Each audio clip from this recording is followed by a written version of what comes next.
আপনাকে কি করে ভালো না বাসি ইয়া রাসূলুল্লাহ। যখন আপনি আমাকে ভালোবেসেছেন সেই 1400 বছর আগে, যখন আপনি আমাকে মিস করতেন, আশা করতেন যেন আমার সাথে দেখা করতে পারেন, অথচ তখনও আমি জন্মই হইনি।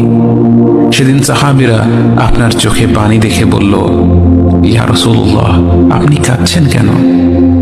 আপনি বললেন, আমার ভাইদের খুব দেখতে ইচ্ছে করছে। সাহাবীরা বললেন, আমরা কি আপনার ভাই নই ইয়া রাসূলুল্লাহ?